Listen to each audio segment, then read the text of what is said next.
Boa tarde. Uma satisfação estar aqui nessa mesa para debater um tema tão importante, água e mudanças climáticas. Agradecer à organização do FIB pelo convite. Meu nome é George Santoro, sou secretário de Fazenda de Alagoas. Aqui na nossa mesa a gente está aqui com Ana Luísa Guimarães, é advogada, mestre em Direito. O Floriano Písaro, ex-secretário de Estado de Desenvolvimento Social de São Paulo. Temos aqui também com o Vinícius Benevides, vice-presidente da Associação Brasileira de Agências Reguladoras, ABAR, e a Verônica Sanches, presidente da ANA. E também temos... Ela não está aqui na mesa. São só nós aqui na mesa. Os outros faltaram, não puderam vir por algum problema. Bom, o tema da água é um tema muito importante para a gente tratar, porque ele também interfere nas questões das mudanças climáticas que o mundo está vivendo. E hoje a gente está passando por uma situação em que essas mudanças climáticas afetam os alimentos, a produção de alimentos no mundo e afetam o nosso dia a dia. No Brasil, a gente chama a atenção, e é um problema que a gente está ainda num processo de transição. Tivemos 2 marcos reguladores, o último agora foi do saneamento, tivemos a Lei das Águas, mais antiga, e a gente vive ainda um processo de transformação e mudança, né? 40% da água produzida no Brasil hoje é perdida, pelo menos 40% é uma perda na distribuição das águas pelos nossos concessionárias de serviços, né? Então, é um dado muito grave, né? Que é um ativo muito importante. Além disso, nós temos também uma situação de boa parte da água do Brasil vir hoje, pelo menos 20%, 25%, vir de reservas subterrâneas de água. Sendo que o país, hoje, ele ainda tem 50% da sua população sem ter o tratamento de esgoto na sua porta, pelo menos 50%, né, do seu esgoto tratado. No fim, esse esgoto acaba sendo jogado no subsolo e parte dessa água, que é usada hoje nas nossas cidades, pelo menos 19% dessa água acaba sendo contaminada.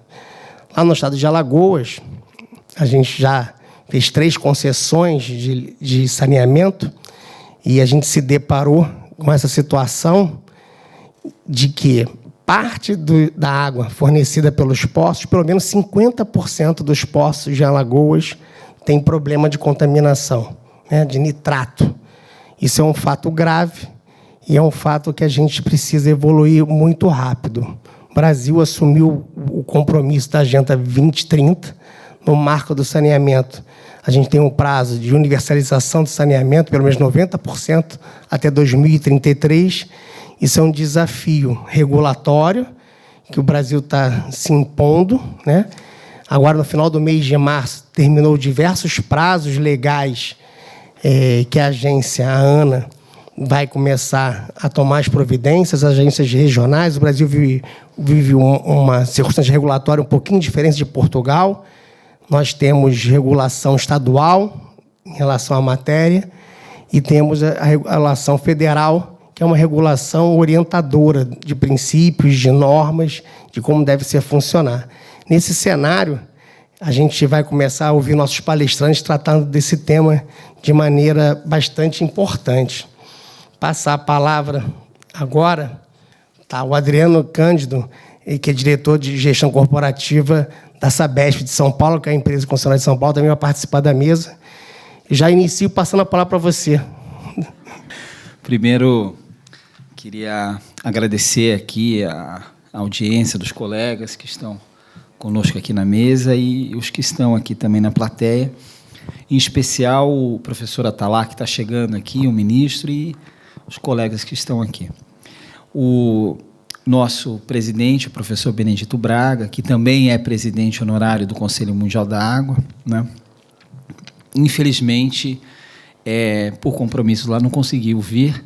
Então, um azar para vocês que eu falo nessa mesa e na seguinte. Então, vou tentar ser breve nessa aqui, falar um pouco mais de água, e na seguinte nós vamos falar de economia circular e saneamento.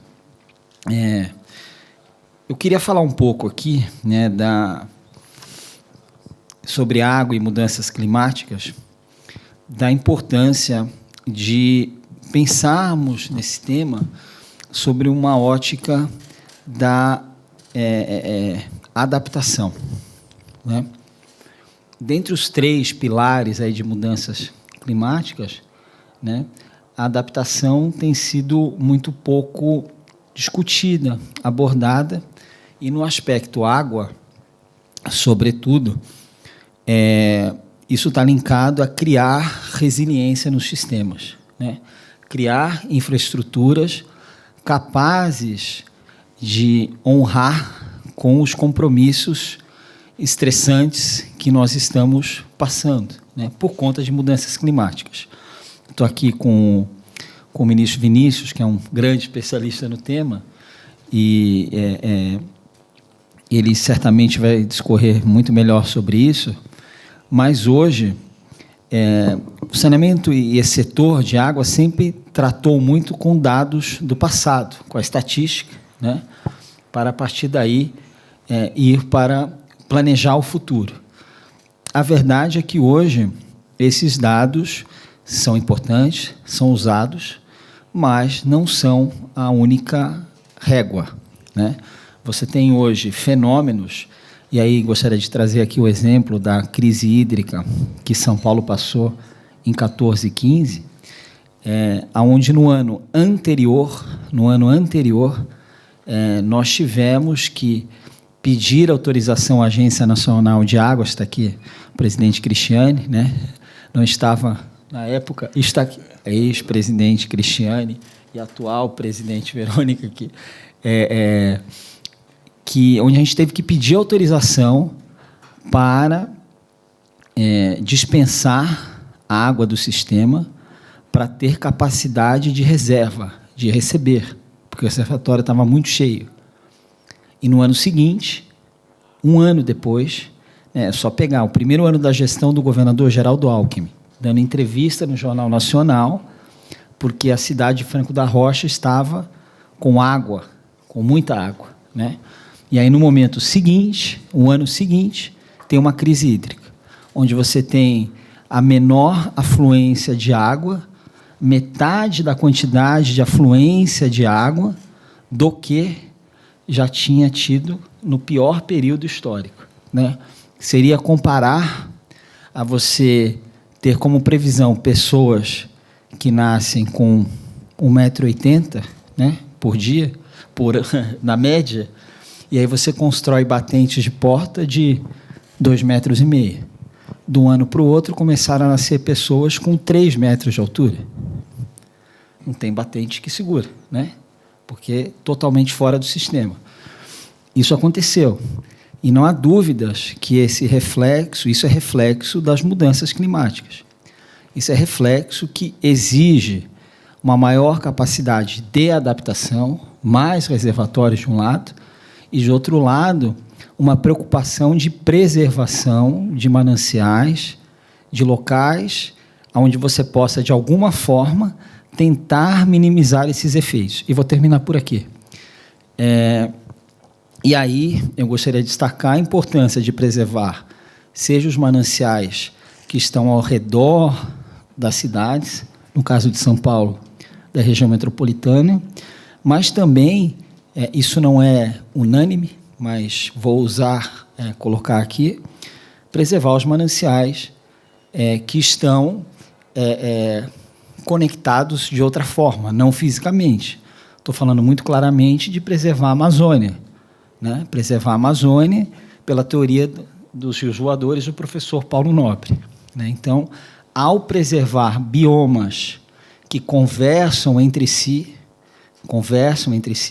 seja fisicamente, seja através dos rios voadores, no fundo você também está no aspecto água, né, permitindo que você diminua os efeitos de mudanças climáticas que a gente está sentindo aqui. Então, acho que já estourei meu tempo, mas eram essas provocações. Obrigado. Sem dúvida nenhuma, Adriano, essa questão o risco hídrico, né, é um fator muito importante, inclusive para o processo de modelagem dos projetos de saneamento que o Brasil vem passando atualmente. E isso entra na conta de todas as empresas que vão participar dos processos licitatórios. Vou passar a palavra agora para a doutora Ana Luísa Guimarães, que ela tem hora para sair. Agradeço muito a sua participação.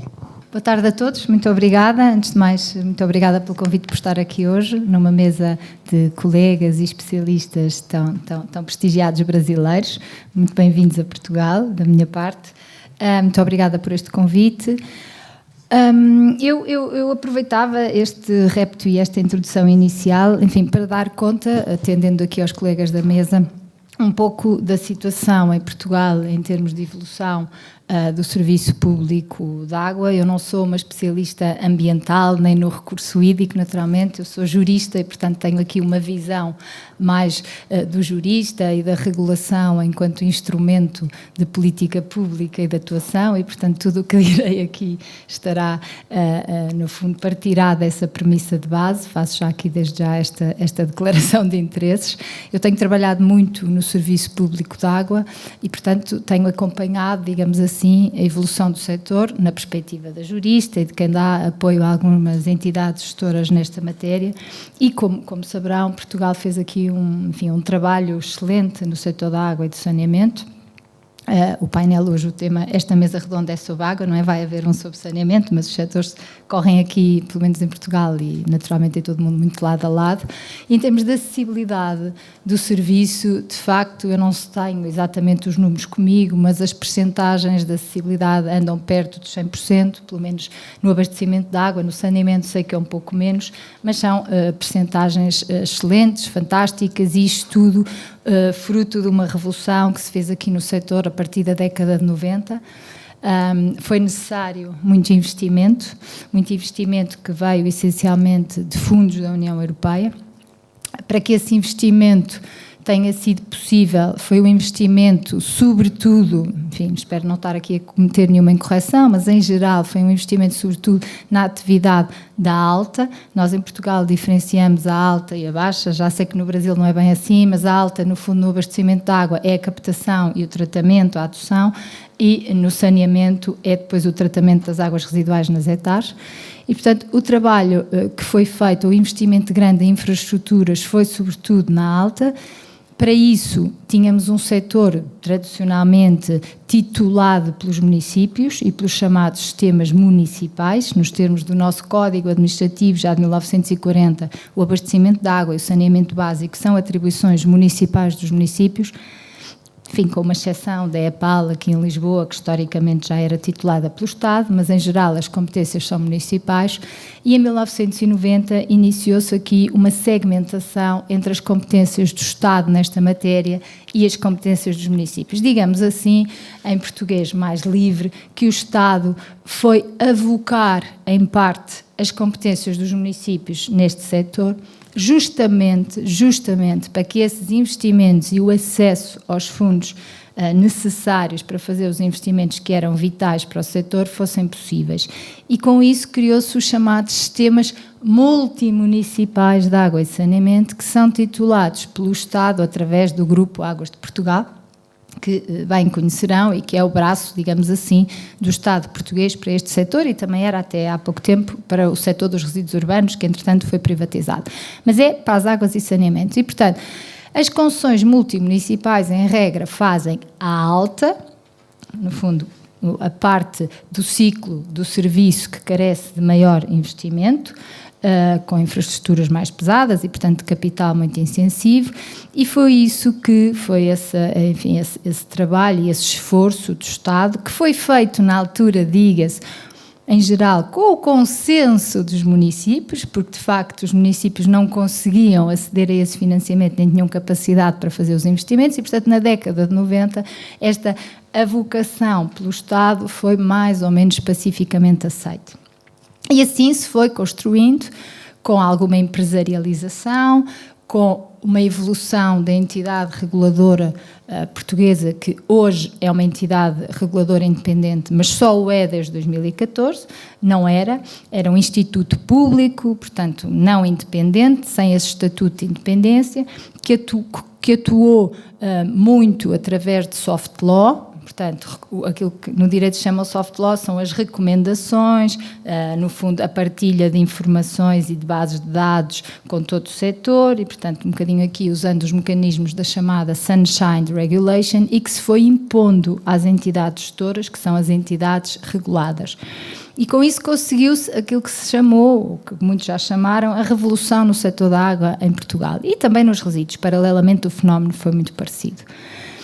E, portanto, chegados aqui, hoje temos um país com serviços titulados essencialmente pelos municípios, mas enfim, não há uma cobertura total do país com sistemas multimunicipais, mas uma grande parte do país tem sistemas multimunicipais, regionais. Há as águas do norte de Portugal, por exemplo, que ocupam toda a zona a norte do Rio Douro, as águas do centro litoral, que ocupam uma zona enorme no centro do país, que fazem a alta da atividade de abastecimento de água e saneamento e que, no fundo, se relacionam contratualmente com as entidades gestoras dos sistemas municipais que fazem a chamada baixa distribuição de água ou a recolha das águas residuais no saneamento.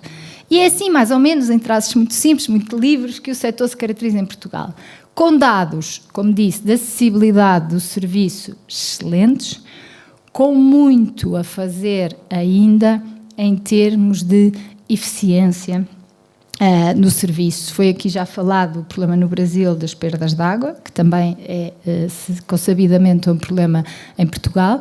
Há níveis diferentes, obviamente, das entidades gestoras.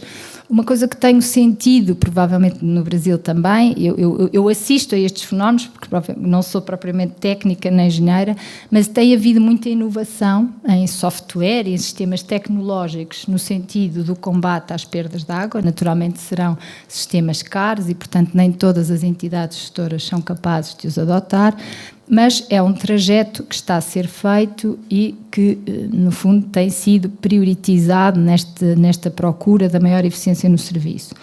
Uma última nota, em termos de caracterização do setor em Portugal, para partilhar convosco que existem vários modelos de gestão dos serviços municipais de água.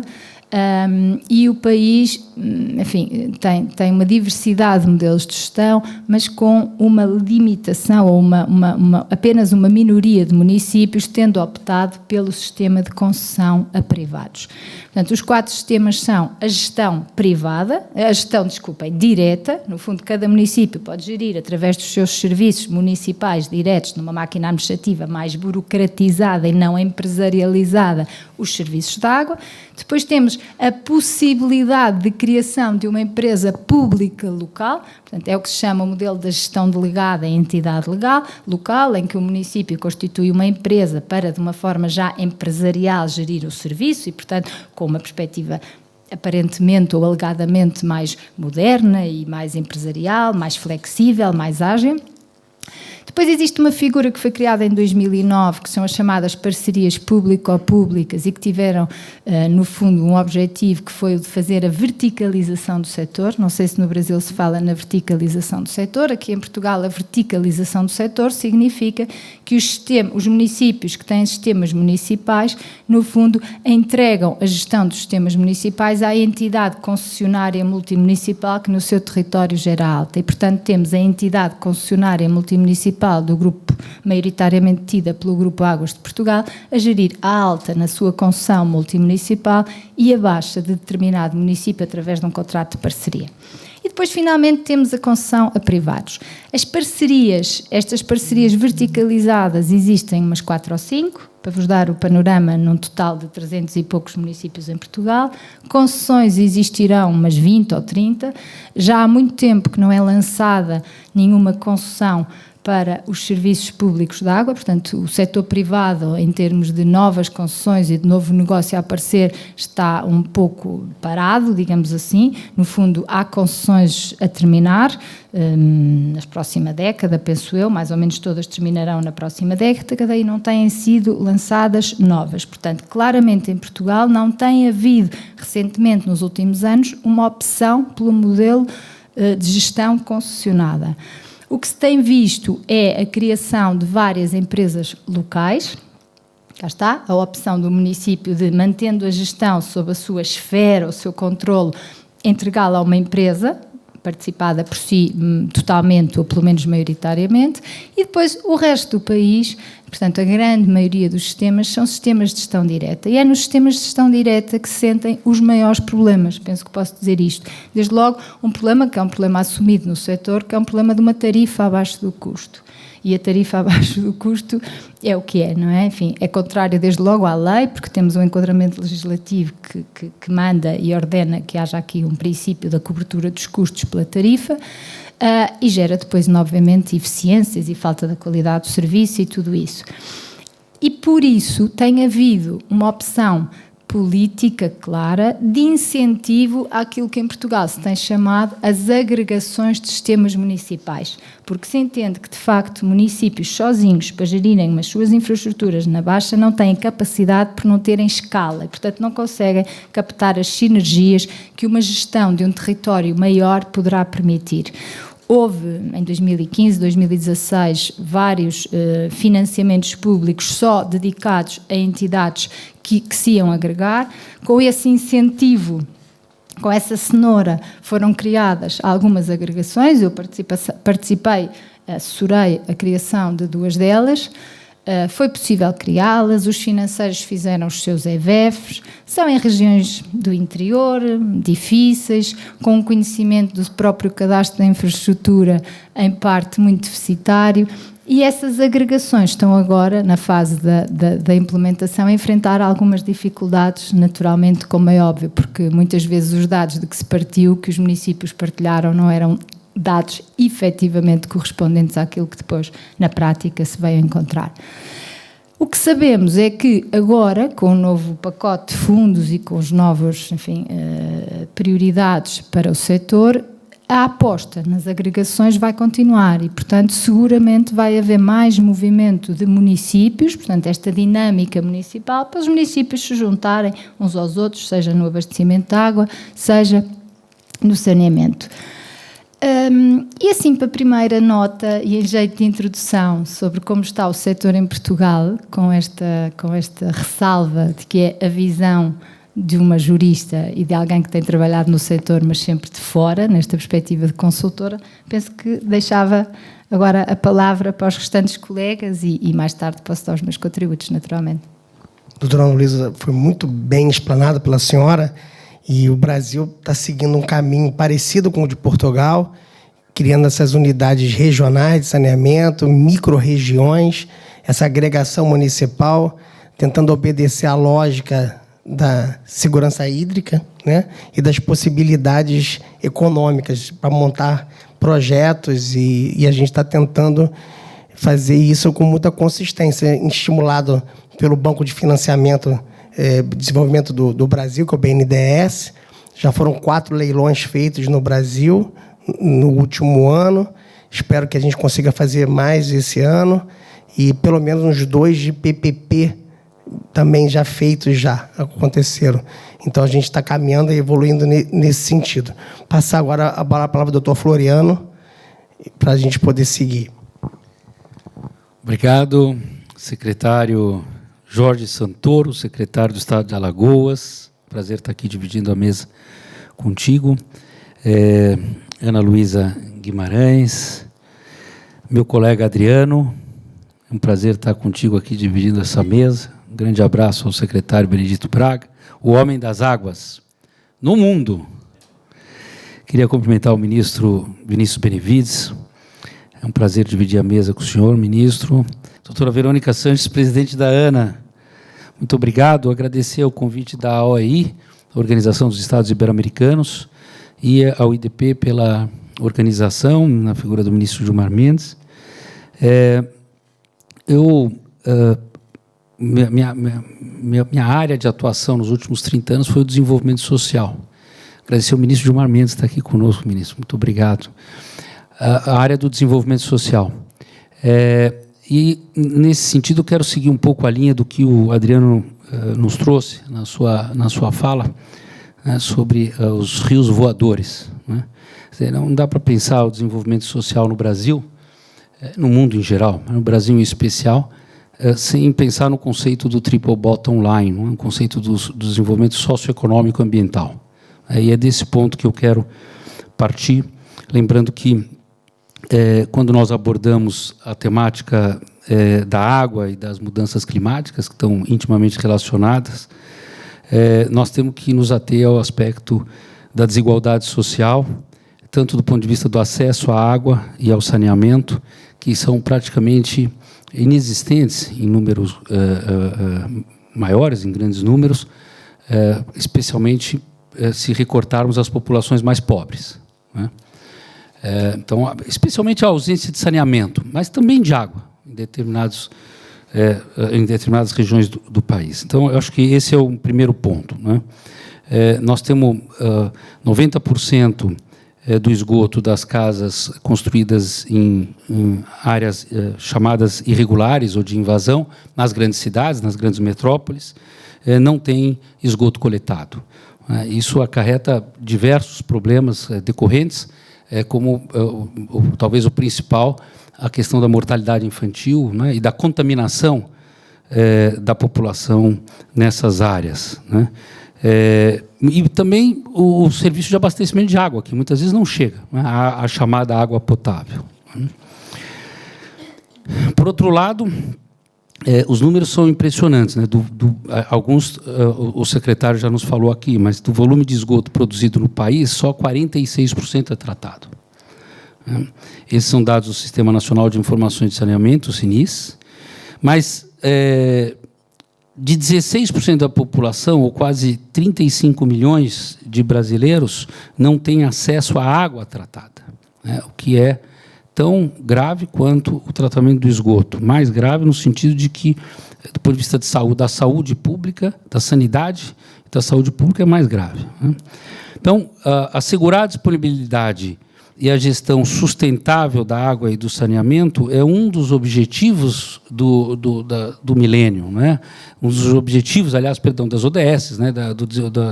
do desenvolvimento sustentável, preconizado pelas Nações Unidas na Agenda 2030, né? Então, até 2030. E um outro ponto a destacar é que os países da OCDE, a Organização para a Cooperação e Desenvolvimento Econômico, deve ter um aumento em torno de 80% no consumo de água até 2050. Então, ao mesmo tempo que nós não conseguimos oferecer e tratar a água para todos, nós temos um aumento de consumo permanente dos países mais ricos, né, da chamada água disponível potável.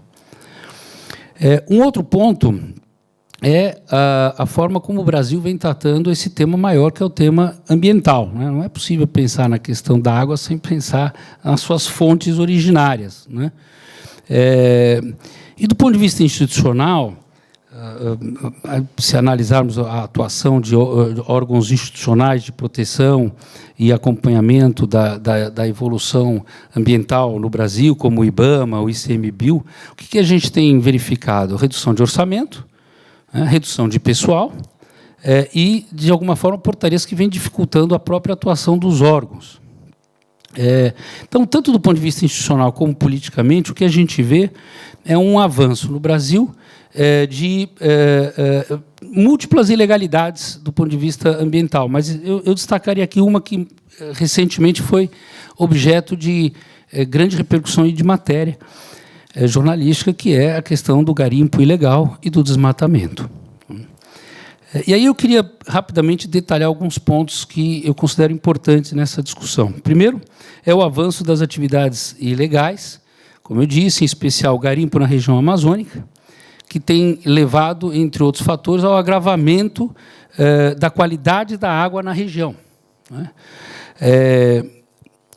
ainda está em estudo a dimensão dessa poluição que tem sido causada pela quantidade de garimpos ilegais e por serem ilegais, né? E aí uma discussão no Brasil mais recente sobre o marco regulatório da mineração em terra indígenas, entre outros marcos que estão em discussão em relação à mineração, né? Mas o fato de serem ilegais contribui para não só a atividade em si ser ilegal, mas todo o mecanismo em torno dessa atividade ser ilegal também. Então, não tem nenhum respeito à legislação ambiental, né, e outras legislações correlatas à atividade. Né? Inclusive, não pagam impostos, enfim, exportações com atividades falsificadas, né? Nota fiscal, o secretário de Fazenda está aqui, uma nota fiscal tirada para um produto, mas a venda é de outro, né? A origem, muitas vezes, escamoteada e assim por diante. Então, o que eu me referia da grande repercussão foram as águas do rio Marajó, no Pará, né, levando à interrupção do consumo de água do rio na ilha do Marajó. Né, toda uma população que ficou desassistida por conta da poluição causada por garimpos ilegais. O outro ponto é as populações que vivem nas florestas também ficam vulneráveis a garimpeiros extrativistas ilegais, porque não tem nenhuma oferta de emprego verde ou algum tipo de economia sustentável. Né? Então, eu acho que um olhar para isso também tem a ver com o cuidado desse bioma, né? Como disse aqui o Adriano, que muitas vezes parece distante, né, Adriano, mas influencia e converge nas grandes cidades em relação à questão das mudanças climáticas. E aqui eu trago um dado do Biomapas, que mostrou que 99% do desmatamento que ocorre hoje no país é proveniente da ilegalidade. Então, nós não estamos falando em nenhum momento de algo que esteja regulamentado, é sempre à margem da legislação, né? O que sugere que, se o Brasil impuser a sua legislação, isso será suficiente tanto para o cumprimento da declaração quanto para a preservação do bioma. Mais de 85% das emissões estão relacionadas ao desmatamento. Né? Quando a gente fala das emissões de carbono no Brasil, nós estamos falando disso, não estamos falando de automóvel nas ruas, de ônibus. A quantidade de gás que é emitido pela derrubada da floresta, 85%, significa 85% da produção de emissões no Brasil. Então, esse é o problema. Se a gente equacionar isso, o Brasil passa a ser, digamos, grande exportador de crédito de carbono. Mas, para isso, a gente precisa resolver esse problema especial. Né? As emissões de gases de efeito estufa deveriam cair 7,5% ao ano daqui até 2030, para respeitar a Agenda 2030, para afastar a chance do colapso, né, e estabilizando o aquecimento global em 1,5 graus Celsius. Mas, mesmo com a pandemia do Covid, o que a gente verificou é que, com o freio que foi imposto pela pandemia a toda a economia, não foi suficiente, e a queda de emissões em 2020 foi menor do que aquela esperada dentro da Agenda 2030. Então, veja a dificuldade, né? Mesmo com uma economia paralisada, nós não conseguimos reverter. Então, é preciso repensar. Né? Alguns dirão, bom, então é preciso repensar as metas. Pode ser também, mas é preciso, de alguma forma, que essa mudança seja mais radical, mais profunda, mais permanente do que o que se colocou até o presente momento. E, nesse sentido, é importante reafirmar aquilo que o Brasil se comprometeu no Acordo de Paris e foi reforçado na COP26, né, especialmente o compromisso na COP26, junto das chamadas NDCs, né, as contribuições determinadas nacionalmente. Né, a NDC é o mais importante compromisso que cada país assume em termos de mitigação climática no Acordo de Paris. Ela permite calibrar justamente os compromissos atribuídos aos países, para um pouco mais, um pouco menos, de acordo com a realidade local, que é isso que importa, né, e passam a ser elaborados a partir das circunstâncias nacionais de cada país e autoatribuídas por ele mesmo. Então, não estamos falando nem de uma imposição internacional, nós estamos falando, olha, eu prometo e eu posso cumprir isso que eu estou prometendo, é isso que são as NDCs. O que está acontecendo? O Brasil se comprometeu internacionalmente na COP e no Acordo de Paris, depois na COP, com as metas de redução emissão de gás carbônico, principalmente de redução e extinção do desmatamento, né, que são incompatíveis com os níveis de desmatamento que foram verificados tanto por organismos estatais, como o INPE, né, mas também da sociedade civil, como o Amazon e assim por diante. Então, nós não estamos conseguindo cumprir sequer aquilo que nós dissemos que faríamos, né? E quais são as regras principais que eu queria aqui destacar para que a gente pudesse ter isso consignado nesse nosso encontro? Na Agenda 2030. Acabar com o desmatamento até 2030. Nós estamos em 2022. Não há uma diferenciação nesse texto que o Brasil se comprometeu entre desmatamento legal e ilegal, o que pode distorcer um pouco, porque o desmatamento legal, primeiro, ele é mínimo no Brasil, porque há muitas restrições. E depois ele tem controle, porque ele é legal. O nosso problema não é o desmatamento legal, o nosso problema é o desmatamento ilegal, porque esse não tem controle. A gente não tem a dimensão, né? Quer dizer, tem porque nós temos órgãos que conseguem controlar, né, por satélite, etc. Mas isso pipoca no país inteiro, não é só naquela região mais controlada pela Amazônia, não, onde há maior controle na Amazônia. O outro ponto é mitigar em 50% as emissões de gases do efeito estufa, usando como linha de base o ano de 2005. E como referência o 4º Inventário Nacional das Emissões. Esse é o mesmo compromisso que o Brasil assumiu em 2015. Então, ele assumiu em 2005, ratificou em 2015. A neutralização das emissões de carbono até 2050, o que também nos parece bastante distante se nós não conseguirmos reduzir o desmatamento. A redução de 50% das emissões de gases associadas ao efeito estufa. A restauração e reflorestamento de 18 milhões de hectares de florestas até 2030. Alcançar a participação de 45% a 50% das energias renováveis na composição da matriz energética do país, o que ainda estamos bastante distante, em que pese nós temos uma ampliação grande da energia eólica, especialmente, e da energia solar, mas ainda não é suficiente para atingir essa meta. E, por último, mas não menos importante, incentivar a ampliação da malha ferroviária como forma de mitigar não só do ponto de vista logístico, mas também o impacto logístico, mas também do ponto de vista da emissão de gases. O IPCC afirma, no seu último estudo, que para termos mais de 66% de chance de permanecer abaixo do 1,5% do grau Celsius, de grau Celsius que foi preconizado na Agenda 2030, nós precisávamos limitar, isso em níveis globais, né? Precisávamos limitar as nossas emissões em 1 trilhão de toneladas de CO2, e que, de fato, nós já emitimos um valor em torno de 2,3 bilhões de toneladas, o que já se representa 67% daquilo que foi projetado até 2030.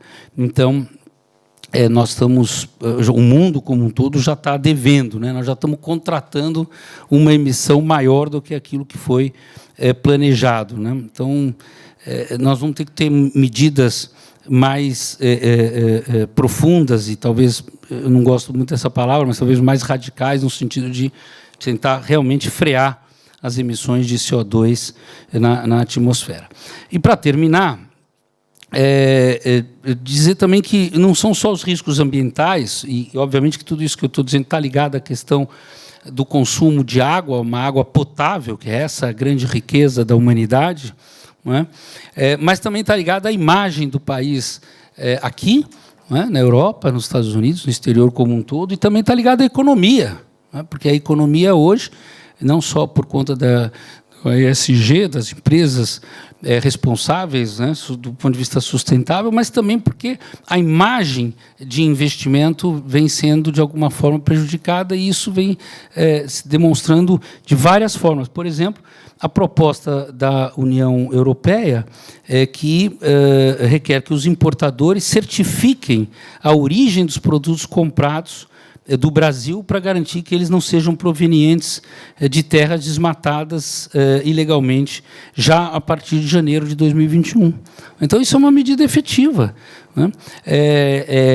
E lembrar que essas terras são, entre outros produtos, né, produtoras, entre outros produtos, da riqueza da chamada proteína animal. O Brasil é um dos maiores exportadores do mundo de proteína animal, e a proteína animal vem de terras, né? E parte dessas terras podem ser, aqui não é uma afirmação, mas podem ser, né, dado o mapeamento, o georreferenciamento de terras com desmate ilegal, que, portanto, sofrerão sanções econômicas nas suas exportações. Então, o Brasil sofre e sofrerá sanções econômicas por conta da questão ambiental e sustentável, né?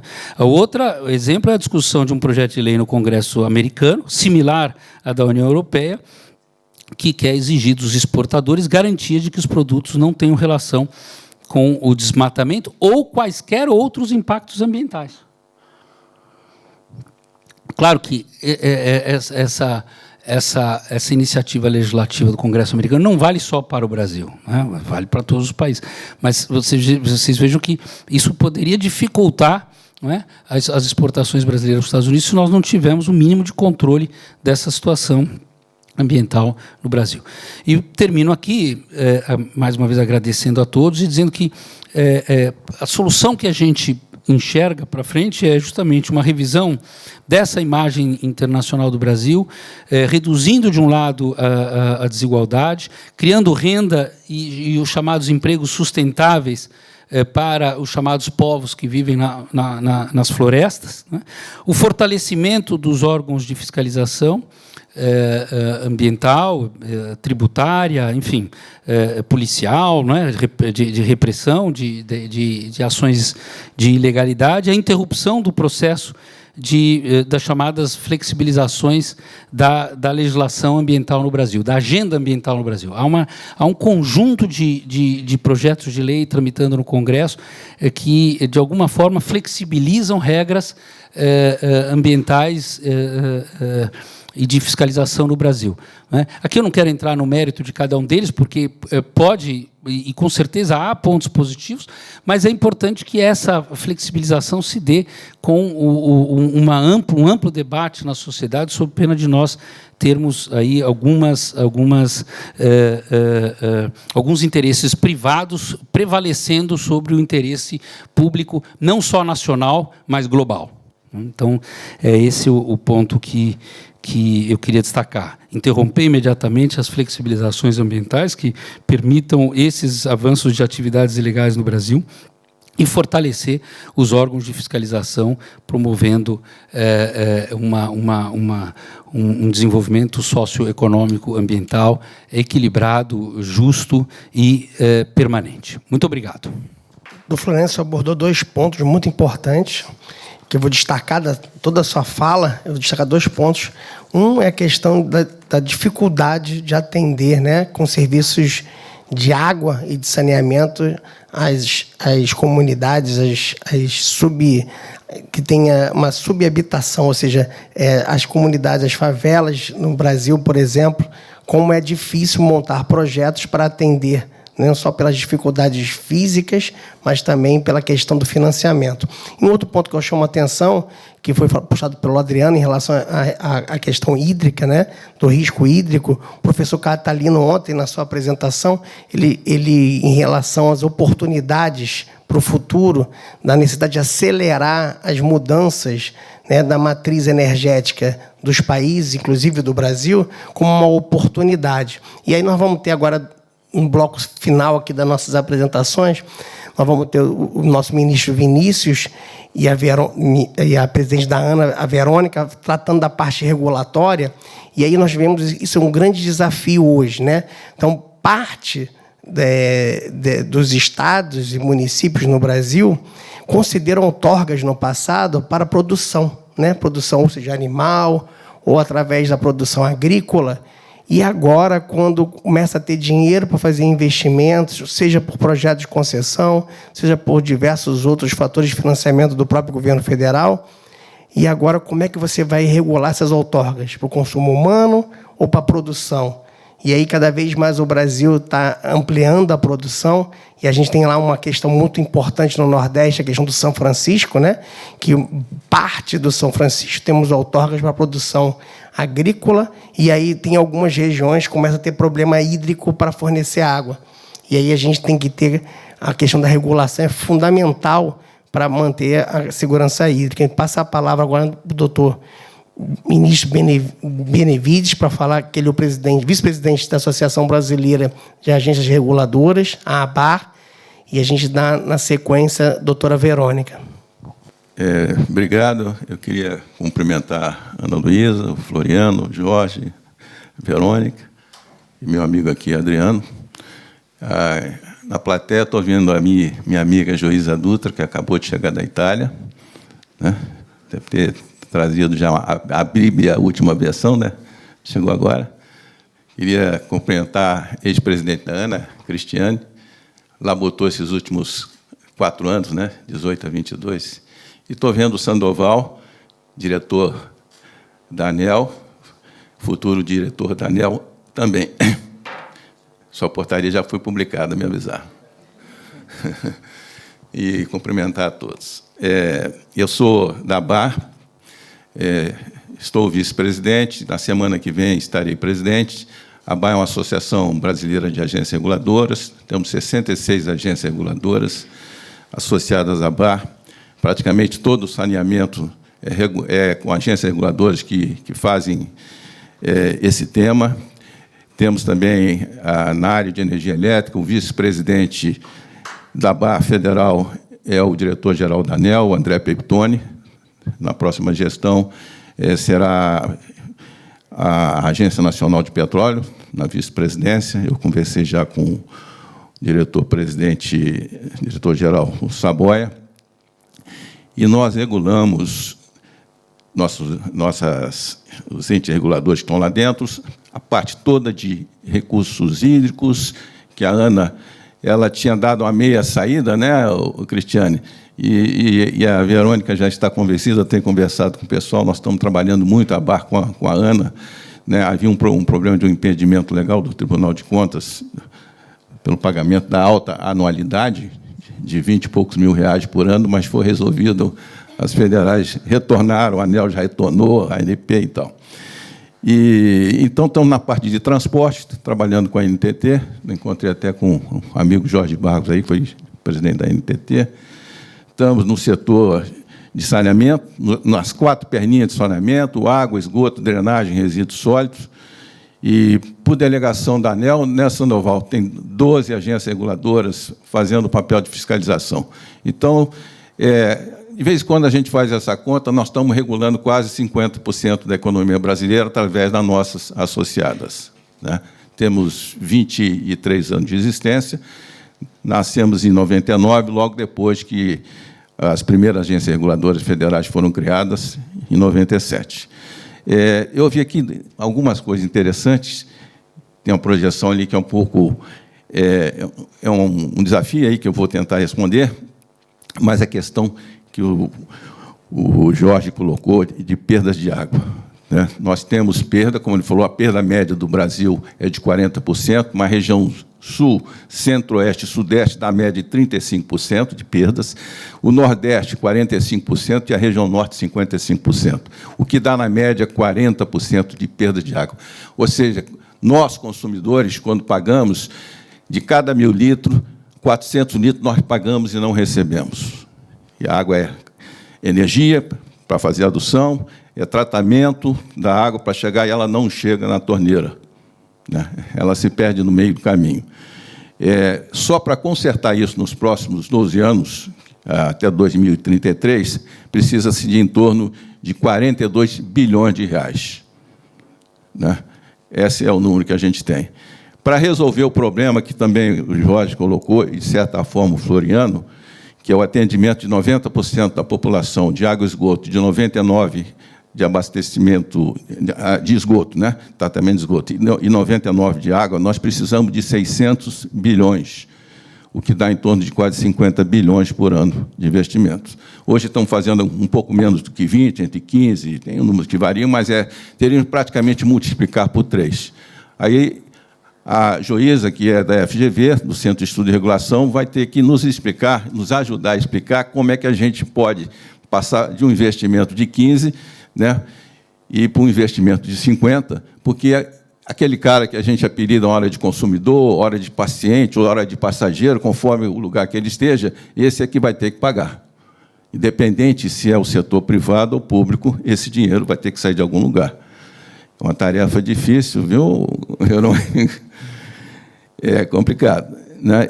E falou uma outra coisa aqui muito interessante, aí do setor elétrico, a matriz elétrica brasileira, que é diferente da matriz energética, a gente pode ficar muito orgulhoso, né? Quando eu comecei meu tempo de eletrossauro, vamos falar assim, né, o setor brasileiro, ele, através de hidroeletricidade, atendia 95% da necessidade do Brasil. Hoje ele atende em torno de 60 e pouco, o Sandoval deve estar com o número corretinho, e mais a parte eólica e a parte de fotovoltaica dá mais uns 20%, em torno de 85%, e 15% de energia não renovável. Nós podemos ficar extremamente orgulhosos de ter esse número, né? A gente viaja, conversa, e, às vezes, tem críticas, etc., mas o Brasil tem 85% de energia renovável dentro da sua matriz elétrica. Na matriz energética, que é um pouco diferente, nós temos em torno de 40%, que entram outras coisas, né, de combustíveis, etc., e tal, mas, mesmo assim, a nossa matriz energética, em relação a outros países, já está muito bem. Eles não chegam a 20% de energia renovável na matriz energética, né? Então, eu acho que nós podemos ficar orgulhosos. Eu estava pensando, assim, nós estamos falando de uma coisa que, no dia 10 de julho de 1934, o Brasil, o maior produtor de água do mundo, a gente fala essa palavra porque a água é um bem econômico, ele tinha o seu Código de Águas, né? Foi a primeira legislação que vigorou até 97. Mas, de 91, à beira ali da Rio 92, né, eu me lembro, eu estava no Ministério de Minas e Energia, novinho ainda, viu, gente? E o Brasil falou, poxa, nós vamos ter uma conferência, a Rio 92, e vamos apresentar um Código de Águas de 1934. Não tem nada novo, não tem nenhum conceito moderno. E, finalmente, a gente se mandou um projeto de lei em novembro de 91, já com os conceitos que modernos, todo mundo conhece, né? Planejamento de bacia, cobrança pelo uso da água, hierarquia para os usos e coisas desse tipo. E, em 97, nós tivemos a lei aprovada, né? Então, o Brasil tem 25 anos que tem... E, alguns anos depois, no ano 2000, nasceu a Agência Nacional de Águas, né? E que ajudou a implantar a Lei 9433, e, recentemente, a Verônica, no Ministério, já mandaram um novo projeto de lei, há cerca de um mês, tentando modernizar aquela lei de 97.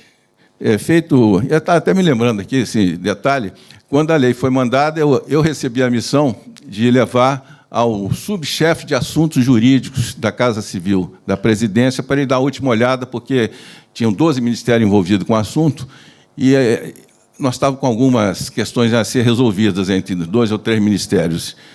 E, na época, na Casa Civil, ela fez uma coordenação através do, então, Eduardo Greff, que era um assessor do presidente, Fernando Henrique, e me pediram para levar o documento para o subchefe de assuntos jurídicos da Casa Civil da Presidência. Esse era o nome completo.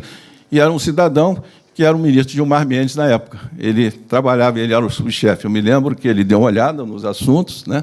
Depois, essa história eu vou contar para ele, que eu não tinha contado ainda, e falou, não, tá aí, pode mandar. E esse foi o projeto aprovado no Congresso. Ele participou, ele acho que esqueceu, mas ele participou. Bem... Ah, então que bom, eu não almocei com ele e não sabia, então ele se lembrou. Então, eu vou usar também aquele mapa de biomas, né?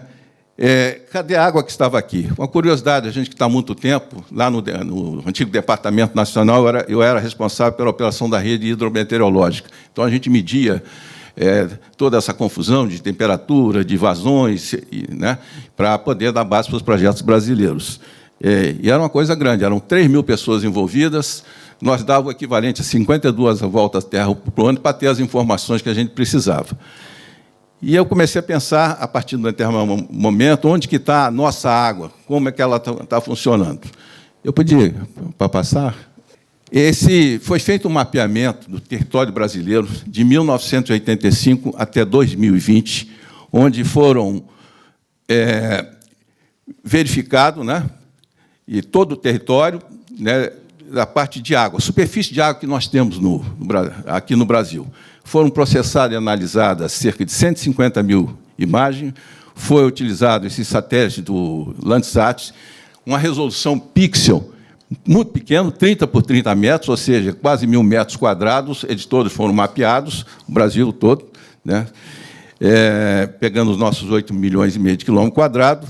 Né, o estudo de umas conclusões aqui foi feito por meio de inteligência artificial e ocupou apenas 108 terabytes de imagem processada.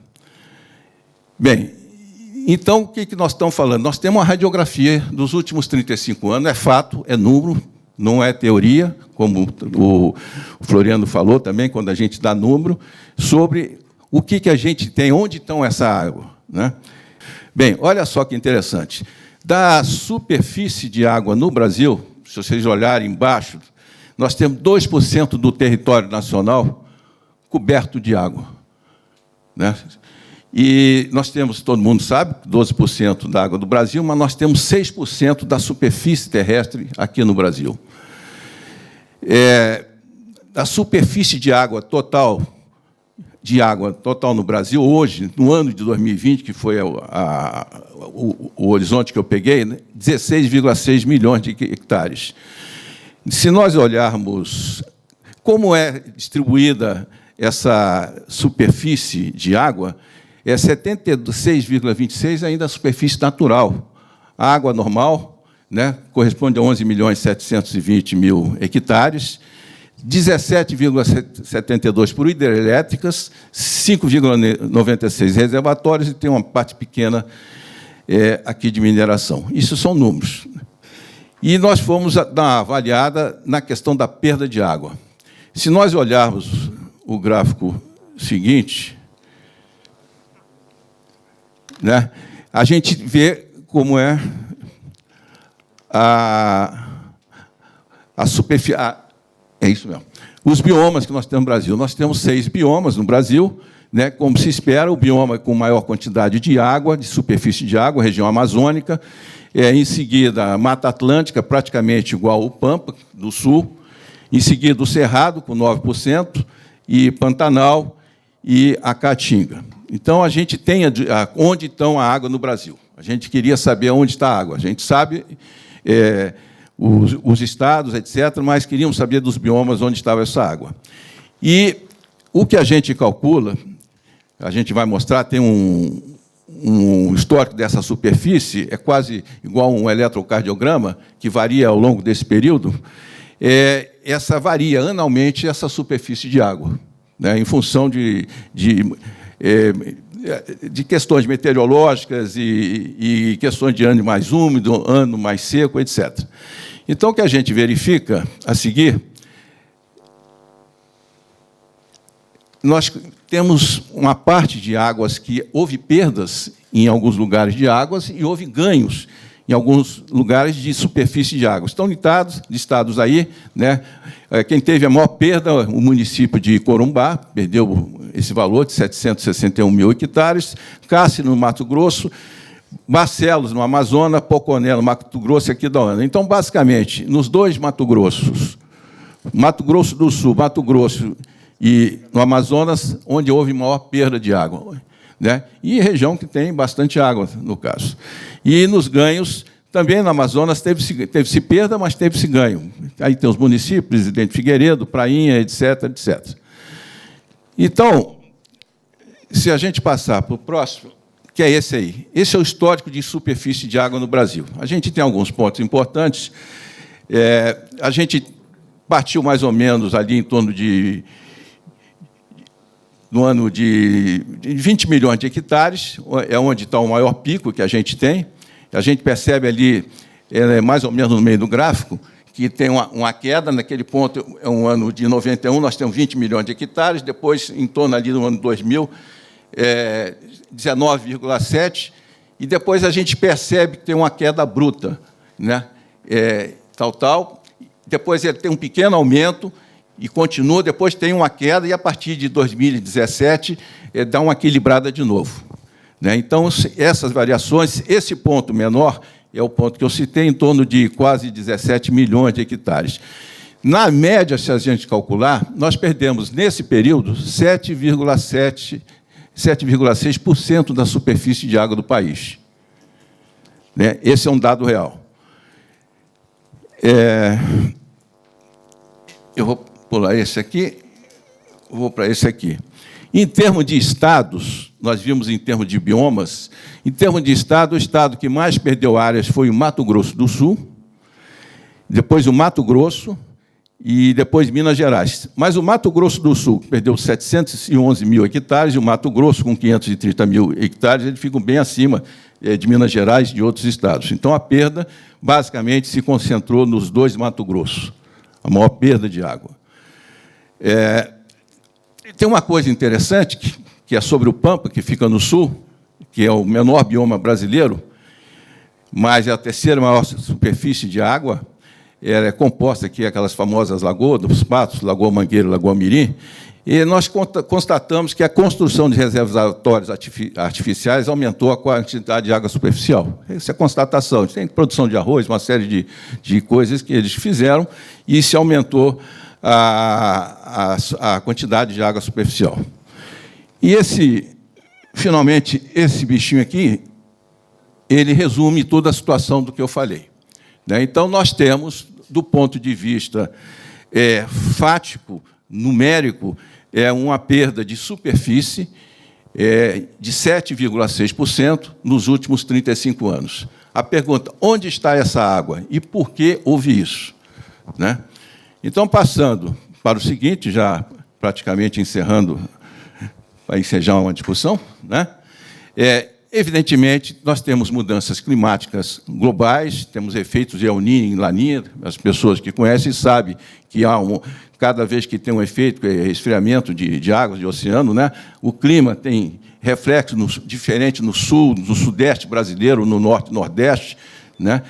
E temos esses problemas que São Paulo sofreu, da crise hídrica de 2014. Nós, em Brasília, passamos 2016, 2018, né?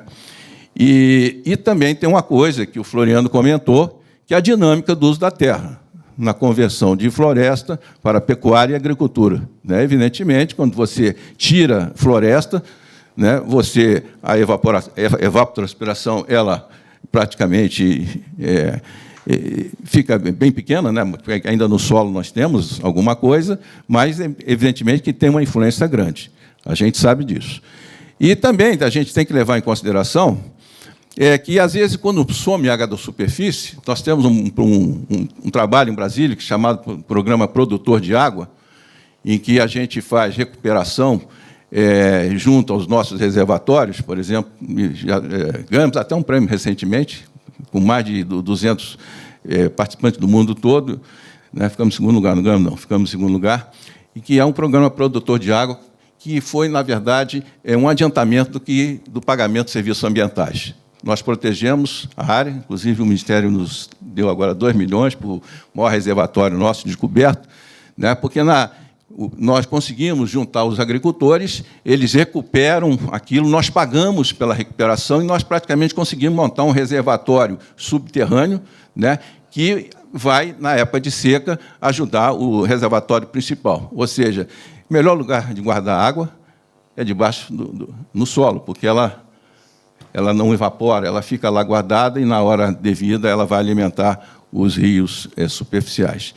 Então, eu diria o seguinte, isso são números, eu queria que aqueles pesquisadores, cientistas, né, colocassem o número de quem foi o responsável nessa diminuição. Temos um feeling evidente, já comprovado, que você tirar florestas, etc., né, você é uma das causas, mas tem mudanças climáticas globais que influenciam, né, os chamados rios voadores, vocês sabem, né, nós temos a água que está acumulada na região amazônica, vem e cai, por exemplo, na região centro-oeste, né?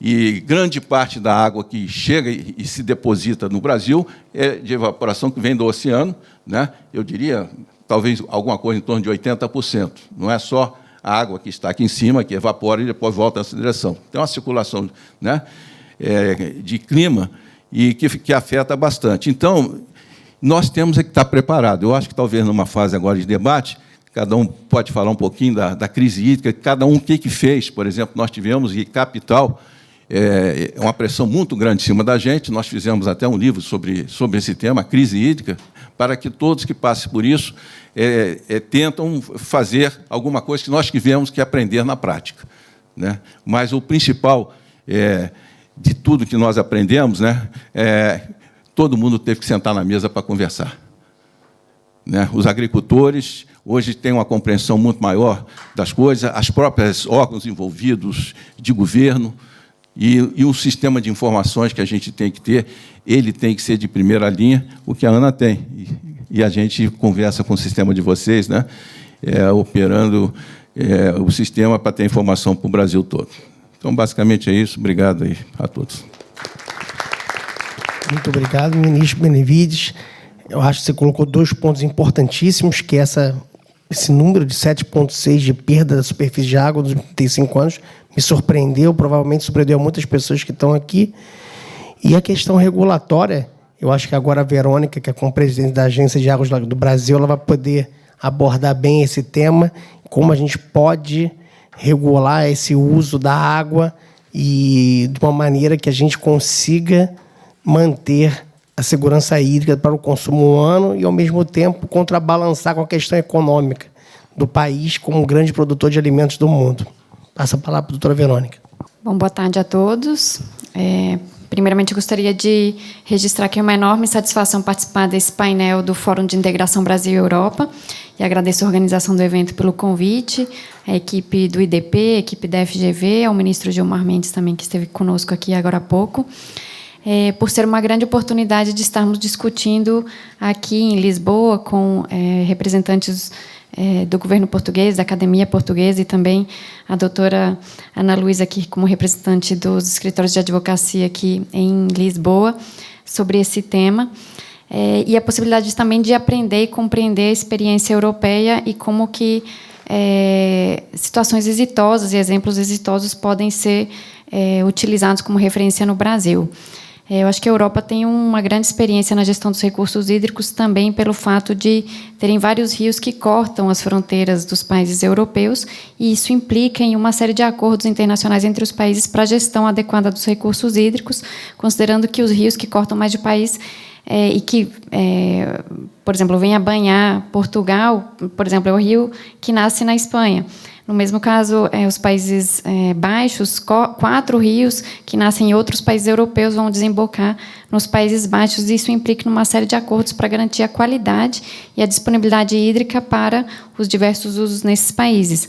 E isso implica em que haja uma ampla experiência na gestão dos recursos hídricos, observando também essa questão transfronteiriça, essa questão da disponibilidade hídrica nesses países, o que levou a um amadurecimento na gestão desses recursos hídricos na Europa, com o objetivo de ter uma gestão mais eficiente que permita os múltiplos usos nos países. No Brasil, historicamente, desde a criação da Agência Nacional de Águas, e aqui o ministro Vinícius tem... Não precisa me chamar de ministro, não, que eu não tenho essa intenção. O nosso querido futuro presidente da ABAR, a partir da próxima semana, que está aqui conosco presente, tem todo o histórico, né, desde a criação da agência, da construção da Política Nacional de Recursos Hídricos, que agora se comemoram 25 anos dessa política. O foco no Brasil tem sido a regulação do uso dos recursos hídricos, e compete à Agência Nacional de Águas dar as diretrizes para o setor, assim como responsável pelo Sistema Nacional de Gerenciamento de Recursos Hídricos, que é um sistema de gestão descentralizada, coordenada entre os diversos agentes do setor de recursos hídricos no Brasil, de dar essas diretrizes com foco na regulação do uso, ou seja, a ANA regula e concede as outorgas pelo uso de recursos hídricos dos rios de domínio da União, os rios federais, assim como as unidades gestoras dos recursos hídricos dos estados concedem as outorgas dos rios estaduais. E quando a gente observa a questão da gestão de riscos e de mudanças climáticas, é muito importante observar que tem alguns fatores que precisam ser observados. Primeiro, as condições climáticas, e aí, recentemente, têm sido observados eventos extremos em que a gente observa chuvas concentradas em períodos mais curtos de tempo, ou seja, chuvas mais intensas em determinados locais dos territórios e secas mais prolongadas. Isso implica em que haja necessidade de uma gestão coordenada das crises com os diversos atores para que a gente saiba lidar de forma mais adequada com esses sistemas e com os eventos extremos. E a Agência Nacional de Águas tem se utilizado das salas de crise, não só no sentido de mitigação de riscos, uma gestão de riscos com uma ação preventiva, com o objetivo de disponibilizar informações de forma tempestiva para os diversos usuários de recursos hídricos no Brasil, com o objetivo de disponibilizar os alertas necessários para a gestão adequada dos recursos hídricos e, no caso de eventos extremos, como foi, por exemplo, agora o caso das chuvas no final do ano e no início de janeiro na Bahia, em Minas Gerais e, mais recentemente, em Petrópolis, de poder ter uma ação no sentido de dar os alertas necessários, o que não necessariamente implica que a gente consiga evitar que esses riscos aconteçam e que se consolidem em crises hídricas, e, para isso, existem as salas de crise também, que são coordenadas pela Agência Nacional de Águas, com o objetivo de mitigar esses eventos climáticos extremos que têm acontecido. Então, cabe à Agência Nacional de Águas, em coordenação com os demais membros do sistema, disponibilizar as informações de forma adequada e tempestiva para que haja uma gestão mais eficiente e dar os alertas para os órgãos gestores responsáveis, como é o caso da Defesa Civil Nacional e de todo o sistema de defesa civil no Brasil, para dar os alertas para os municípios, para as pessoas, para que possam tomar as medidas necessárias nesses casos. Além disso, uma gestão mais eficiente dos recursos hídricos, e aí temos recomendações da OCDE no sentido de promover uma integração na gestão, e no Brasil essa integração ocorre por meio do Conselho Nacional de Recursos Hídricos, do Sistema Nacional de Gerenciamento de Recursos Hídricos, do qual fazem parte todos os membros e as unidades gestoras dos recursos hídricos no Brasil, com o objetivo de promover uma melhor alocação das águas, dos recursos hídricos no Brasil. E, recentemente, nós, em dezembro do ano passado, mandamos um projeto de lei para o Congresso Nacional. Eu ainda estava no Ministério do Desenvolvimento Regional, com o objetivo de aprimorar a Política Nacional de Recursos Hídricos, exatamente com o objetivo de ter melhores instrumentos, ou seja, uma legislação que permita o aprimoramento dos instrumentos da Política Nacional de Recursos Hídricos, visando uma gestão mais eficiente, ou seja, que a gente tenha mecanismos que permitam, por exemplo, uma alocação negociada das outorgas já concedidas de recursos hídricos em bacias críticas, ou seja, aquelas onde já está colocado um conflito pelo uso de recursos hídricos, seja para fins de irrigação na agricultura, seja para fins de geração de energia. E aqui está a registrar a presença do Dr. Sandoval, nosso futuro presidente da ANEEL, que está aqui presente também, para que a gente possa garantir os usos múltiplos da água. Então, é uma proposta de aprimoramento da legislação que visa também aumentar os investimentos no setor de infraestrutura hídrica. Por quê? Porque um outro elemento importante é exatamente ter o provimento adequado da infraestrutura. E a gente só tem um provimento adequado da infraestrutura, como a doutora Ana Luísa mencionou, se a gente tem a possibilidade de ter o custeio dessas infraestruturas. E, no caso brasileiro, geralmente esse custeio é feito por meio de tarifas. Então, obviamente, que são os usuários, é a população que paga por meio da cobrança das tarifas pelo uso desses serviços, para que haja o provimento adequado dessa infraestrutura. No caso europeu, eu gostaria de registrar aqui o caso, já entrando um pouquinho no tema do saneamento, e aí registrando que a Agência Nacional de Águas, em 2020, passou a ter a atribuição de dar as diretrizes regulatórias para o setor de saneamento básico no Brasil.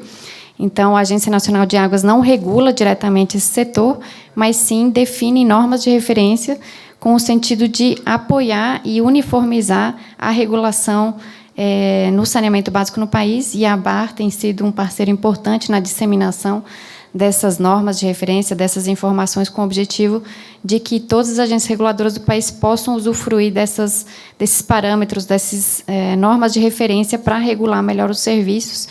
E, no caso português, eu acho que um exemplo bem interessante são as diretrizes europeias, que foram colocadas na década de 90, logo que Portugal fez o ingresso na Comunidade Europeia, que tiveram, eu acho que uma importância bastante relevante no sentido de garantir o acesso aos serviços de abastecimento de água e esgotamento sanitário em Portugal, e hoje já contam praticamente com a universalização do acesso a esses serviços. Os indicadores são em torno de 96%, na média nacional, na região metropolitana aqui de Lisboa, já é 100% do acesso a esses serviços. E as diretrizes europeias são, fazendo um paralelo aqui mais simplista, são como se fossem as normas de referência no caso brasileiro, porque elas estabelecem metas a serem cumpridas. No nosso caso brasileiro, a meta é de universalização dos serviços de abastecimento de água e de esgotamento sanitário até 2033, ou seja, a gente tem uma meta um pouco mais ousada do que a diretriz europeia, que hoje, elas foram emanadas mais ou menos ali na década de 90, então 20 e poucos anos depois, os países conseguiram, em grande parte, cumprir essas metas, no sentido de estimular uma gestão mais eficiente dos recursos hídricos, garantir o acesso a serviços para a população e uma política de recuperação de custos para permitir que os investimentos necessários fossem feitos. No caso da União Europeia, houve uma disponibilidade significativa de recursos para que esses investimentos acontecessem. No caso brasileiro, esses recursos têm sido disponibilizados muito do ponto de vista de financiamento e não tanto de recursos, vamos dizer assim, do orçamento geral da União. E aqui, falando um pouquinho dos leilões que realizamos nos últimos 2 anos, comparando os investimentos disponibilizados com recursos públicos, em 2021 foi da ordem de 5 bilhões de reais. Recurso do Orçamento Geral da União disponibilizado para estados e municípios fazerem investimentos no setor de saneamento. E nos 9 primeiros leilões que nós fizemos, aqui eu gostaria de registrar minha admiração pelo secretário Jorge, que liderou essa agenda no estado de Alagoas, que foi o primeiro leilão de concessão de serviços de água e esgoto realizado no Brasil, nos termos do novo Marco Legal de Saneamento. Foi em dezembro de 2020, o primeiro leilão. Bloco A da região metropolitana de Maceió, em Alagoas, que liderou essa agenda e que foi o grande exemplo, o que abriu as portas para os investimentos no setor no Brasil. E, desde então, nós já temos algo em torno de 47 bilhões de compromissos de investimentos com os 9 leilões realizados até então. Então, isso implica em que a gente aumentou em 10 vezes o volume de investimentos em saneamento básico no Brasil, a partir das alterações promovidas no Marco Legal em 2020, o que significa que temos expectativas de que as metas estabelecidas no Plano Nacional de Saneamento Básico sejam cumpridas. E, obviamente, que isso depende de um esforço coletivo em termos de uma reunião e convergência de interesses e de direcionamento entre a União, os estados da federação e os municípios, que no Brasil são os titulares responsáveis pela prestação desses serviços. Hoje de manhã estive conversando rapidamente com o governador do Rio de Janeiro, que está aqui presente, também vai fazer parte do próximo painel com a nossa diretora-presidente, da Ana Cristiane, a quem tenho a honra de suceder à frente da presidência da Agência Nacional de Águas, e ele registrou a satisfação com os resultados dos leilões da Companhia do Rio de Janeiro, da SEDAI. Foram 4 blocos concedidos à iniciativa privada, que agora estão na fase de transição da gestão entre a SEDAI e as concessionárias privadas, e que tem um compromisso de investimentos que, se a gente tivesse expectativa de que esses investimentos acontecessem pelo setor público, dificilmente teríamos condições de atingir as metas estabelecidas no planejamento do setor. Então, acho que o desafio da regulação, e eu acho que essa mesa é muito importante no sentido de nos permitir abrir essa discussão e fazer uma troca de experiências com a experiência europeia, no sentido de regulação por indução, ou seja, uma regulação que permita a troca de informações e melhores práticas a serem disseminadas com o objetivo de melhorar a regulação, no caso do saneamento básico no Brasil, não só o saneamento básico, mas também a gestão adequada dos recursos hídricos, e, com isso, atingir a finalidade precípua da regulação, que é buscar o interesse público coletivo. E a fala do Dr. Floriano, acho que é muito interessante quando ele traz a questão das implicações sociais do acesso ou não ao saneamento básico, né? As implicações são diretas, né? O acesso ou não ao saneamento implica na qualidade de vida da população, na incidência de doenças, na produtividade no trabalho, na qualidade do meio ambiente. Então, o saneamento, né, como o próprio nome diz, é básico, é a essência, é a base de tudo, para que a gente possa ter um desenvolvimento social e econômico mais adequado. E, para isso, o papel do regulador é exatamente garantir segurança jurídica, estabilidade, regras claras, uniformidade da regulação, para que a gente tenha as condições de que esses serviços sejam disponibilizados e prestados adequadamente para a população, cumprindo, vamos dizer assim, o dever do setor público, seja, né, como executivo federal, seja como regulador, no sentido de garantir o acesso a serviços para a população.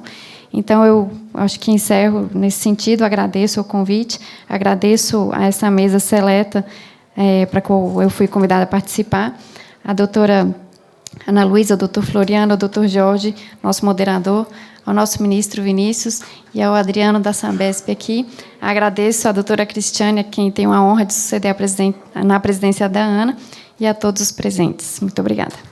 Obrigado, doutora Verônica. Queria abrir um pouco para se alguém quiser comentar alguma coisa, fazer alguma pergunta aqui para a gente poder ampliar. Se alguém da mesa quiser trocar alguma ideia, eu achei muito importante os temas aqui. Fiquei assustado com o número que o nosso ministro colocou agora, de 7,6 de perda diária de água.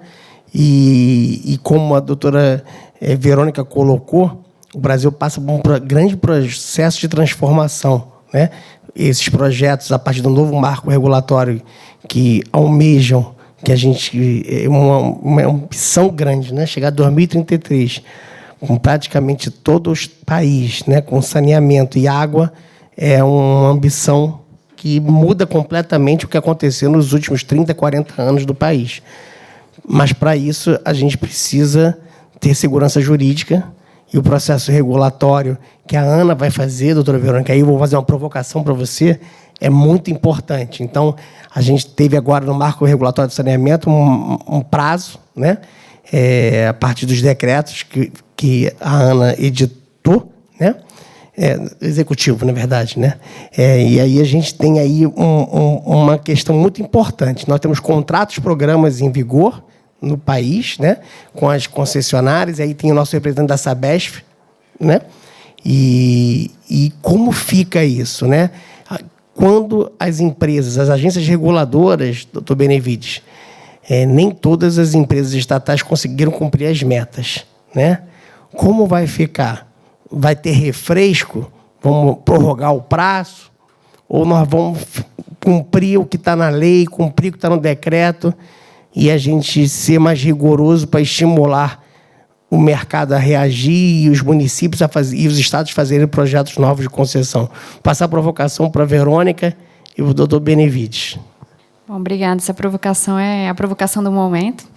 Eu acho que as atenções estão voltadas para esse tema.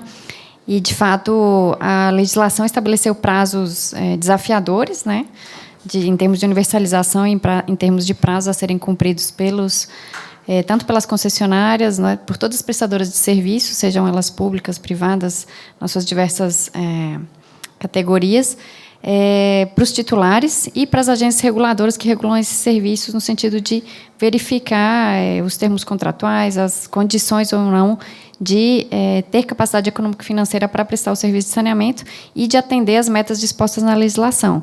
E, para isso, foram editados 4 decretos pelo Executivo Federal. O último é recente, da semana retrasada, acho que tem uns 10 dias que foi editado o último decreto, exatamente estabelecendo um prazo um pouquinho mais alongado para a regionalização. E aí dialoga com o que a doutora Ana Luísa mencionou, da estratégia de regionalização com o objetivo de trazer ganhos de escala para a prestação de serviços, trazer mais investimentos, ou seja, players com uma condição de prestar os serviços numa região maior, com o objetivo também de ter a universalização do acesso aos serviços, trazendo, né, num bloco, vamos dizer assim, ou numa região, micro-região, região metropolitana, ou seja, alguma forma de prestação regionalizada, municípios de características diferentes, com o objetivo de que todos eles possam ser atendidos, né? E Alagoas é um dos exemplos disso. Os decretos trazem esses prazos. Eu acho que o último decreto foi revisto, né? O decreto 10.588 foi revisto agora na semana passada, exatamente para permitir condições de atendimento aos prazos estabelecidos originalmente.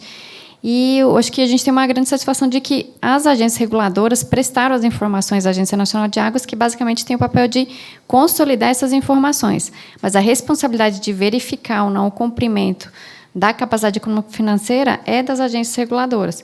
Então, acho que aqui também o nosso ministro Vinícius tem acompanhado esse movimento, as agências reguladoras têm feito um esforço junto às prestadoras de serviço no sentido de ter essas informações consolidadas, e cabe à Agência Nacional de Águas divulgar essas informações que ela recebe. Então, o objetivo vamos dizer assim, disseminar essas informações com o objetivo de induzir o cumprimento, né? Induzir a adequação às metas de forma faseada. Então, todas as normas reguladoras, todas as diretrizes que a Agência Nacional de Águas irá editar e tem editado, elas são de cumprimento gradual, exatamente por saber da complexidade, da diversa quantidade de realidades no Brasil, e por isso que as normas são graduais, elas são faseadas, tem uma série de vamos dizer assim, de formas de atendimento a essas normas que eu acho que vão permitir o caminho, né, para uma situação de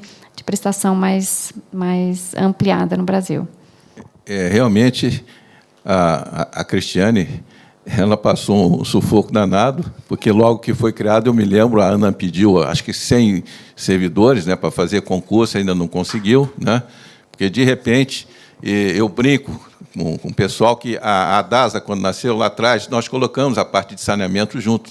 Nós temos uma Aninha, né, que é a parte de águas nossa, e incorporamos isso, né? Então, a Ana fez 20 anos depois da gente, no bom sentido, né? E eu sei o sufoco aí que vocês passaram, ainda, né? Mas a Ana se movimentou rapidamente, contratou consultores. Nós, onde pudemos entrar para ajudar, né, a BAS colocou à disposição, trabalhou muito em conjunto, que é importante falar duas coisas. A BAR é apartidária. Então, todos os estados da federação, está todo mundo lá dentro. Tá? Então, são reguladores. Fora futebol, que de vez em quando a gente discute, não entra outro assunto sem ser regulação. Né? E, com isso, a gente pôde entrar, os prazos foram apertados, como foi a Verônica. Nós, em nome das agências reguladoras estaduais e também intermunicipais, que tem grandes, regulando mais de 200 municípios, nós tentamos dar uma melhorada, né, que estavam preocupados, porque eles tinham que ter informações das suas reguladas, né, e o prazo ficou muito curto para as agências reguladoras fazerem as devidas análises, né, com consistência, e passar. Mas cumprimos, praticamente, ainda bem que agora né, houve um pequeno adiamento, mas eu acho que tem que ser isso mesmo, tem que apertar o máximo que for possível, né, senão a gente não vai ter resultado. Eu acho que a Ana está cumpriu na gestão da doutora Cristiane o papel que lhe foi dado, com muita competência, né, e eu tenho certeza que, na sua gestão, vai cumprir também, e a BAR e todas as suas 66 associadas, estamos lá para trabalhar junto. Queria, sem roubar muito tempo do próximo bloco, eu devolvo na minha fala lá. Mas, primeiro, enfim, agradecer aí ao secretário Santoro, né, que, de fato, é uma primeira experiência muito exitosa, né, em Alagoas, e um exemplo para nós. Né. A Sabesp cumpriu todas as metas, a gente está aí, by the book, acho que passamos na prova, vamos aguardar o julgamento.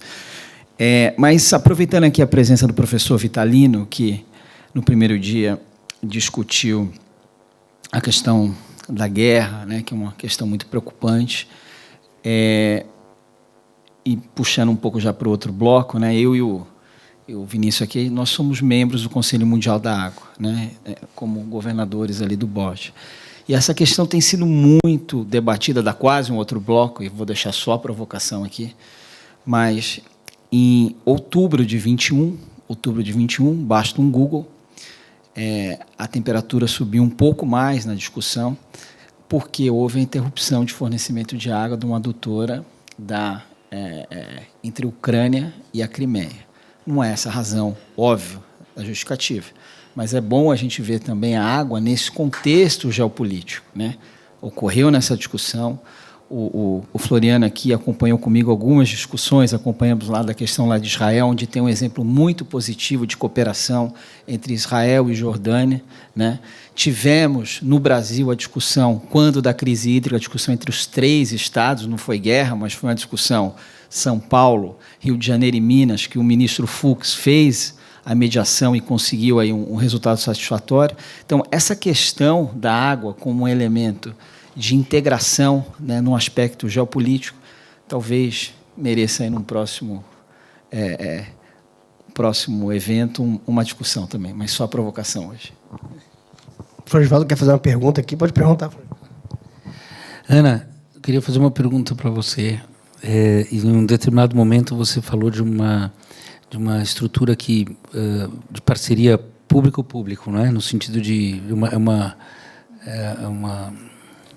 uma parceria que, de alguma forma, verticalizou, acho que você usou até esse termo.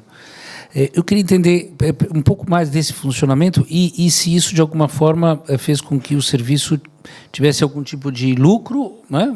Alguma lucratividade, ou pelo menos no sentido de cobrir custos, porque num outro determinado momento você disse também que alguns municípios subsidiam a água, o que contraria algum tipo de legislação nacional.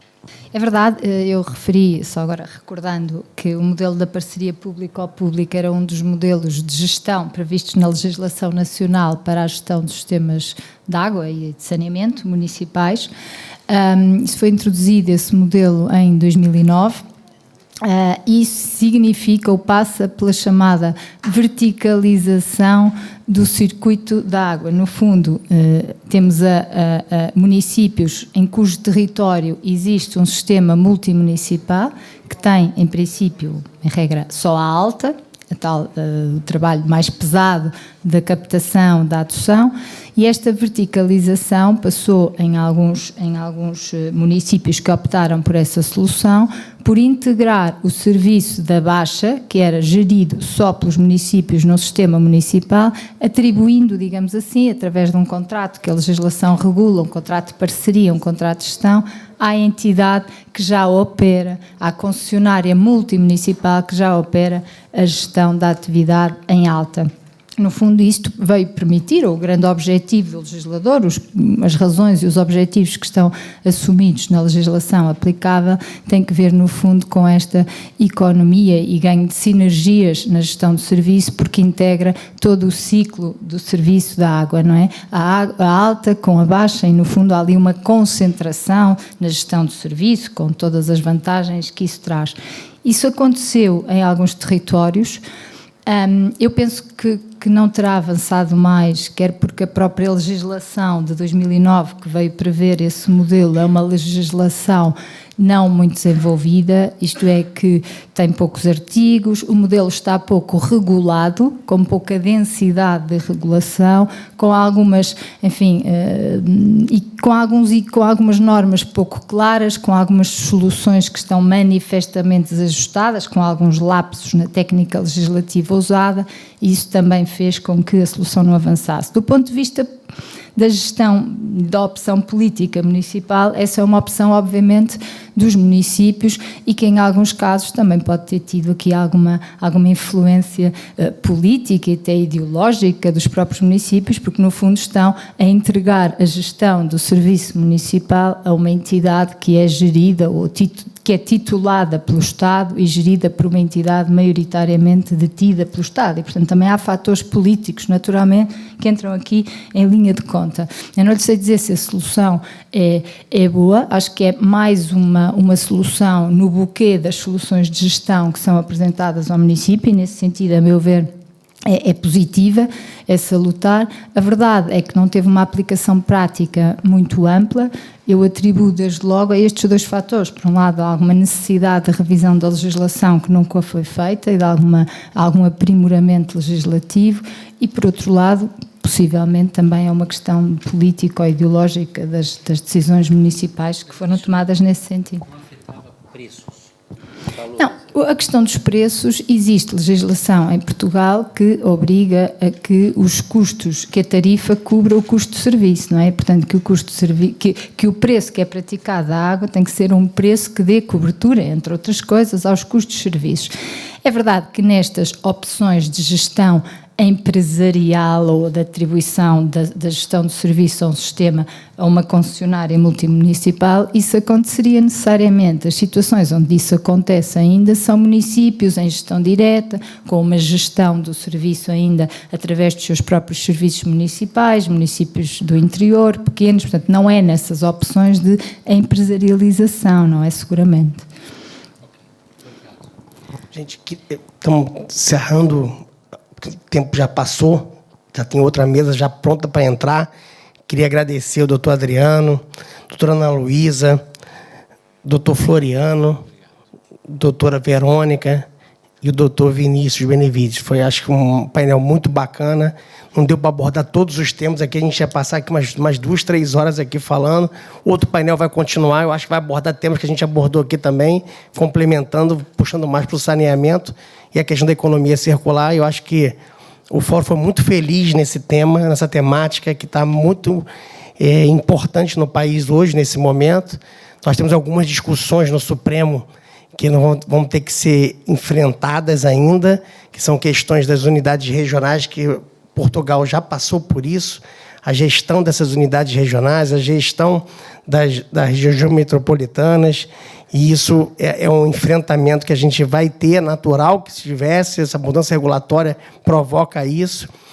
Eu tenho certeza que isso vai ser pacificado, e eu acho que com isso a gente ganha mais segurança jurídica e a gente conseguirá ter mais projetos exitosos e a gente conseguirá cumprir a meta, doutora Verônica.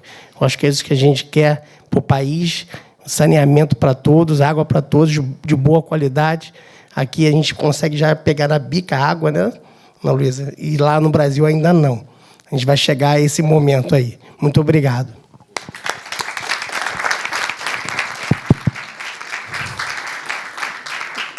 Eu queria ofertar ao moderador da mesa, que com muita competência conduziu os trabalhos. Aqui tem uma trilogia, são 3 livros, do Fórum Mundial da Água que houve em 2018 no Brasil, coordenado pela DASA e pela ANA.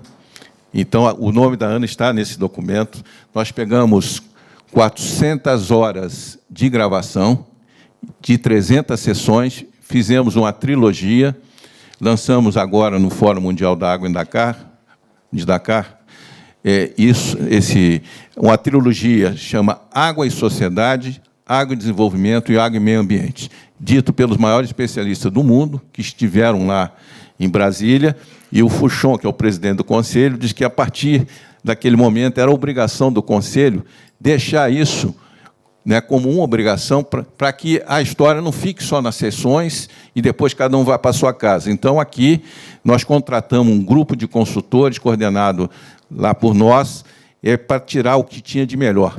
Então, está na língua portuguesa, tem também em inglês. Eu vou dar para o moderador e todos aqueles que estiverem, eu vou pedir depois a lista, eu vou ofertar, né, esse livro que para a biblioteca, etc., que é muito interessante.